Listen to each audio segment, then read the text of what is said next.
पहले ये खबर दिखाई गई थी कि एक एमपी, उनका बेटा एमएलए, उनका ड्राइवर, उसके नाम के ऊपर 150 करोड़ रुपए की ज़मीन पाई गई है करके। लेकिन ये ज़मीन 150 करोड़ की नहीं है और महज 3 एकड़ ज़मीन की बात नहीं हो रही है। मेरे पास दस्तावेज़ है, डॉक्यूमेंट्स है, जिससे साबित होता है कि 8.5 एकड़ ज़मीन जालना रोड की, जो हैदराबाद के जो निज़ाम है, वो निज़ाम जो ओरिजिनल निज़ाम है, उनके नाम के ऊपर जाहिद अली ख़ान, उनकी ज़मीन को किसी और ने खड़े करके बोगस डॉक्यूमेंट्स तैयार करके ये ज़मीन किस तरीके से ट्रांसफ़र करवाई है सिटी सर्वे ऑफिस के अधिकारियों को। महज 500 रुपये के बॉन्ड पेपर के ऊपर 500 रुपये के बॉन्ड पेपर के ऊपर 500 करोड़ की प्रॉपर्टी अपने जेब में कैसी डाली गई है, इसके पूरे डॉक्यूमेंट्स, पूरे पुरावे मेरे साथ में है। 500 रुपये के 2 डॉक्यूमेंट्स खरीदे गए एक ही दिन।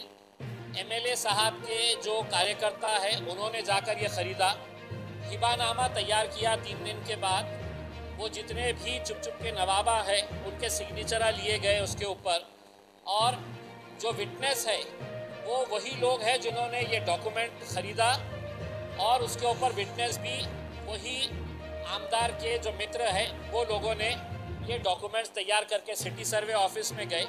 सिटी सर्वे ऑफिस ने रात में 11 बजे वो नोटिस अपलोड किया और चंद सेकंड के अंदर वो ड्राइवर साहब ने वो नोटिस डाउनलोड कर लिया। इससे एक चीज़ साबित हो रही है कि रुपेकर नाम का जो अधिकारी सिटी सर्वे ऑफिस का है, जिसने ये डाउनलोड किया रात में 11 बजे एक नोटिस, और 2024 के प्रकरण के अंदर शाम में 7 बजे ऑफिस बंद होने के बाद या तो नेताजी के घर पे गए या पैठन में जाके हम बाजू बैठे, उन्होंने नोटिस अपलोड किए, ड्राइवर को बोले कि अब मैं डाउनलोड कर ले रहा हूँ ये नोटिस ड्राइवर साहब को।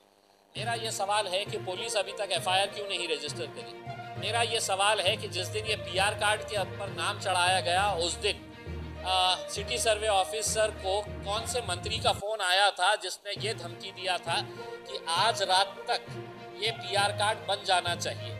जब ये ज़मीन के ऊपर ताबा लिया जा रहा था कि किसने 100-150 लड़कों को वहाँ पर भिजाया था, और वहाँ पर रात में 2 बजे कौन से डीसीपी वहाँ पर पहुँचा था, कौन से पुलिस स्टेशन के अंदर इसकी नोंद है।